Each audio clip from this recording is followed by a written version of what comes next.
இன்றைக்கி என்னோட பிரம்ம முகூர்த்தத்தோட 2வது நாளுங்க. காலையில் வழக்கம் போலவே எந்திரிச்சு வாசல்லாம் பெருக்கி கோலம் போட்டுட்டு குளிச்சுட்டு வந்து அதுக்கப்புறமா பூஜையெல்லாம் ஸ்டார்ட் பண்ணியாச்சு. எல்லாமே டெய்லியுமே வந்து நான் ஏற்றுற விளக்க நைட்லேயே வந்து சுத்தம் பண்ணி விளக்கு ஏற்றுற தட்டையும் சுத்தம் பண்ணி வச்சுருவேன்.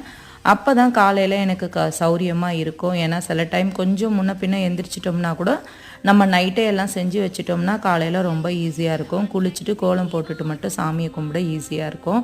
நானுமே அப்படி தான் ஃபாலோ பண்ணுறேன். எனக்கு வந்து காலையில் எந்திரிக்கிறது பார்த்திங்கன்னா முடியுமான்ற மாதிரி இருந்தது. இப்போ இந்த பிரம்ம முகூர்த்த பூஜை ஸ்டார்ட் பண்ண 2 நாளுமே பார்த்திங்கன்னா எப்படி தான் முழிப்பு வருதுன்னே தெரியல. அவ்வளோ சீக்கிரம் எந்திரிச்சிக்கிறேன். மனசுக்கும் ரொம்ப சந்தோஷமாக இருக்குது.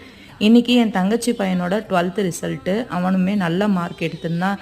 எனக்கு அதுவுமே ரொம்ப ரொம்ப சந்தோஷமாக இருந்தது. அவன் சிஏ படிக்கணுன்னு தான் அந்த குரூப் எடுத்திருக்கான்.